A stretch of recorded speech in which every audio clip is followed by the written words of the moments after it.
Tom, Staten Island, New York, the great WABC, a Democrat. Go. Yes, sir. Thank you for taking my call. I'm a first-time caller. And I'd like to say I thought I was a Democrat. And since I've been listening to your program and Sean Hannity, quite honestly, driving into work, I have made a mistake. I voted for Obama. I am now embarrassed about that. I am not a socialist. I don't believe in that. I do believe we have the best healthcare system in the world. I have proof of that with medical care to my family. I don't believe in the media the way they treated after the Arizona incident. How unfair that they went after the conservatives of trying to blame them, and every other group gets a free pass on other issues. And when I listened to your show on Reagan, the great Ronald Reagan, for his 100th year, a light bulb went off. And I wanted to call you and say that I apologize for doing that, because I'm one of the ones that, I guess, put Obama. But what can I do to change that? I feel that I'm an intelligent person, and I'm a hard worker, and have a family, and I'm convinced. Well, Tom, let me tell you something. You are an intelligent person because you're open-minded enough to see when something's a disaster. You're not stubborn. And you know what's funny about me? People say, what about you, Mark? I'm arguing that Tom should be free to make mistakes. I'm arguing that Tom should be free to make a living. It's not a question of ideology on my part. It's a question of how do we treat fellow human beings. I don't have some model that I want to impose on Tom. My view is Tom is free to be successful, free to make mistakes, free to contribute to society. This is what we believe. So I'm glad to hear this, Tom. By the way, Tom, don't hang up. I'll send you a copy of Liberty and Tyranny, okay? Yes, sir. Thank you very much. All right, good luck. Hang on there. Well, I meant to ask Tom, what does Tom do? Would you bring Tom back, Mr. Call Screener? Tom, what do you do for a living? Are you allowed to tell me? Yes, I am. I am a construction manager in New York City, where we build a lot of buildings. I'm a mechanical engineer by degree, and I've been in the business for 27 years and proud of it.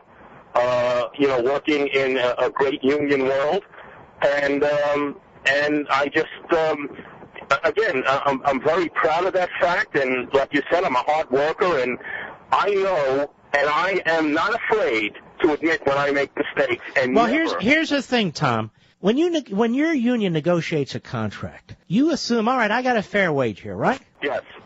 Okay, so when the government comes in, they're not at the table negotiating this, are they? No, they're not. So when Obama comes in and says, you know what, Tom, I'm going to spread it around a little bit. Okay, you have yours, and so I get it, but we got to spread it around a little bit more. That doesn't seem very fair, does it? No, it doesn't. That's the problem. He's in every damn contract negotiation. He's in every business transaction. He's in every pension decision. He's in every damn decision. And it's not just him. It's his party and it's the ideology. That's the problem. All right, Tom, don't hang up. We'll send you a Liberty and Tyranny. You heard Reagan. Tom is a Reagan Democrat. I come from Pennsylvania. Pennsylvania has the highest percentage of union households in the country. And Reagan appealed to union folks, even though he blew out that PATCO, because they violated federal law. He was respected. And you know what's funny? I don't care if you're union, non-union. I don't care if you wear a hard hat or a paper hat. When you respect the individual and their hard work, and you represent that when you're a politician, they'll be attracted to your message. I want to salute Tom. I also said Friday, and I think somewhat yesterday, when we had my buddy Walter call in from Brooklyn, an independent who had voted for, I believe it was, he said he voted for Reagan in his second time, but he's an Obama guy. But he's not a left-winger. He liked Reagan, didn't agree with everything, but he liked him because Reagan said exactly what he felt, and he made sense. That's why Republicans running for president need to have confidence, some charisma, need to be able to communicate, articulate conservative principles. Conservatism is attractive to most people if it's explained. That's the point. $53 billion for a rail system. For a dream. Really, ladies and gentlemen, how many people are going to use that rail system? How many cars are going to be in this rail system or systems? You're going to have, make ends meet, paying more and more in taxes to subsidize Joe Biden so he can make 7,900 more trips from Washington to Wilmington. I know he can't. There's not enough time in his life to do that, but you get the point. One of my dear followers on Facebook, he had a better idea. Why not take that $53 billion and secure our southern border? What is it about these shovel-ready projects that we're not allowed to build a secure wall or system in our southern border? This isn't an academic issue, ladies and gentlemen. Juarez, Mexico, 2 of the 3 teenage boys, this is right across from El Paso, who were shot to death in Juarez, had crossed the border from Texas for a party, then stayed to buy a car. The boys were killed Saturday evening while looking at cars in a dealership in the city across the border from El Paso. Chihuahua prosecutors, spokesman Arturo Sandoval, said one was found inside a white Jeep Cherokee and the other 2 in the courtyard. Carlos Mario Gonzalez Bermudez, 16, was a sophomore, an American, at Cathedral High School in El Paso, said Nick Gonzalez, the Roman Catholic brother who's the principal.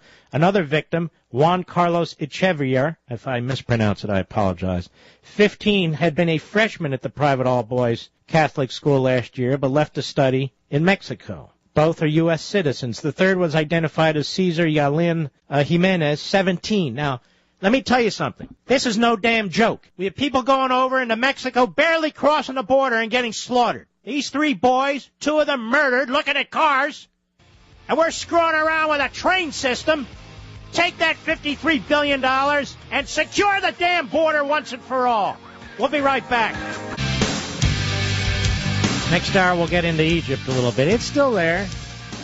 Not a hell of a lot has changed. But there's some interesting points, I think they're interesting, that are worthy of making and underscoring. Let's see, Steve, the Bay Area, California, the great KSFO. Go. Thanks, Mark. Here we have another dictator propped up by the U.S. government. We had Ferdinand Marcos. We had about 20 other people in our little harem there, and every time it's on our side, it turns out to be some guy we put in there who's a dictator. What's all going on with that? Where do you live? Do you live in San Francisco? I live just a little bit north of there. What kind of government do you have in San Francisco? What kind of what? What kind of government do they have in San Francisco? I'm not in San Francisco. I didn't ask you that. I said, what kind of government do they have in San Francisco? I guess it's just a lot like any other city. Why? Really? Can I open a McDonald's and sell a Happy Meal? They have fast food. Hey, jerk, I'm making a point to you, and you know exactly what I'm telling you. There are all kinds of tyrannies out there, including democratic ones. Now, to answer your question, no, we didn't put Mubarak in there. What happened was Nasser, in 1952, you don't even know your history, you idiot. In 1952, overthrew the monarchy in a quote-unquote democratic revolution. Turned out he was somewhat of a Marxist and a nationalist, and he linked up with the Russians or the Soviets. His successor was, oh, for crying out loud, I can't remember his name. But we know who it was. And then he was assassinated, and then Mubarak. Who did we put in Egypt, sir? Mubarak was sitting right next to Anwar Sadat. You know who? I'll ask you again. Who did we put in Egypt, sir? Nobody, you idiot. Get out of here. Unbelievable. Why don't you guys just call and I hate my country, I hate my country, I hate my country. And not only that, nitwit, you may have recalled Ronald Reagan liberating 150 to 200 million people. You may have recalled all the blood and guts of American soldiers all over the world trying to protect people from... get out of here. I can't stand you people. Yes, it was Sadat. We'll be right back. He's here. Now, broadcasting from the underground command post, deep in the bowels of a hidden bunker, somewhere under the brick and steel of a nondescript building, we've once again made contact with our leader, Mark Levin.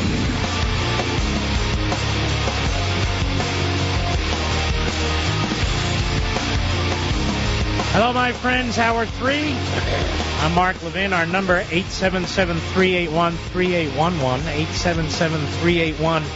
877-381-3811. Have you noticed the censorship in the news?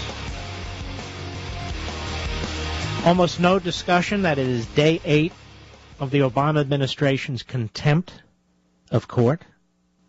Isn't that interesting? Nothing. Not a big deal, not a big issue. 8 p.m.er says nothing. MSLSD covers it up. CNN, not a word. Major networks, nothing. Nothing. What's the big deal? He's not Nixon. Now there's a guy who would never have listened to a court. Now we got to deal with him. But Obama, we got 2 judges say this, 2 say, well, what's the big deal?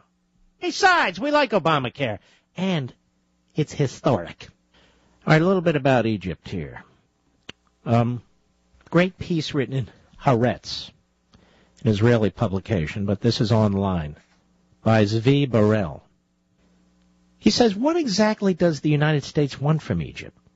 Does it have a day-after policy? Is it sure that the next government will be pro-American, given that the young people demonstrating in the square, the same ones who demonstrated against the war in Iraq, against Israel's blockade of the Gaza Strip, and for the Turkish aid flotilla, against globalization, that is, Americanization, and yes, also against President Hosni Mubarak?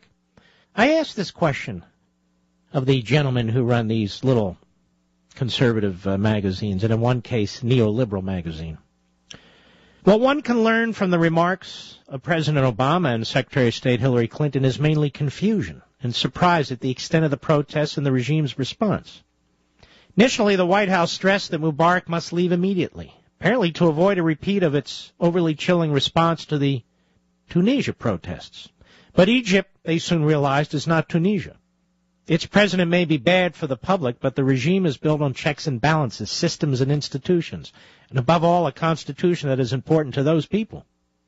In Egypt, the president does not leave. He negotiates with the opposition and slowly prepares the ground for his successors. Stepping down immediately, quote-unquote, would mean chaos. Eventually, Clinton realized this. On Sunday, she conceded that Egypt's constitution required new elections within 60 days after Mubarak stepped down. Not enough time to organize a fair vote. Washington wants Egypt to achieve democracy, but in an organized manner. Above all, it wants to ensure that Cairo will continue to be an ally. But it's impossible to want democracy and also oppose the Muslim Brotherhood, to want Mubarak's swift departure and also ensure that the next presidential candidate won't be from the left. Quote, there are a whole bunch of secular folks in Egypt. There are a whole bunch of educators and civil society in Egypt that wants to come to the fore as well, Obama told the U.S. network Fox News on Sundays. So it's important for us not to say that our only 2 options are either the Muslim Brotherhood or a suppressed people, unquote. The stress was on America's options, not Egypt's. But the demonstrations weren't for Obama. He would do well to look at the foundation statement of Kefaya, or the Enough movement, which was behind the 2004 revolt against inherited succession in Egypt. This mainly secular, educated organization championed all-out confrontation against, quote, the Zionist American projects, unquote.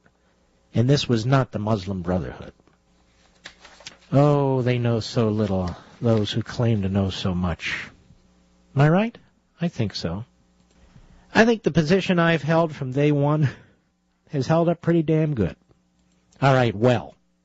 And that is prudence.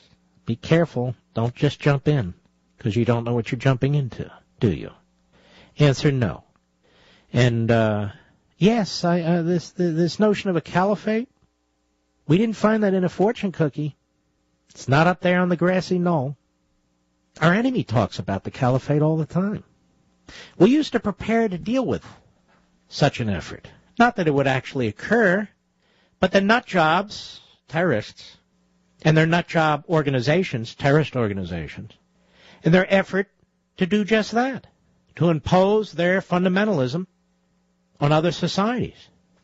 We call this the war on terror, or the war against terrorism. Knew no boundaries, no nation state, existential battle, we were told, and it is. So why would we usher in the Muslim Brotherhood? Well, we're not, Mark. Excuse me. Obama and Hillary have done just about that. Then I hear liberals and neoliberals out there talking about, no, they can't. Yeah, they're too small. Or, on the left, well, they're not what they used to be. They're smarter than that. Sick. Absolutely sick.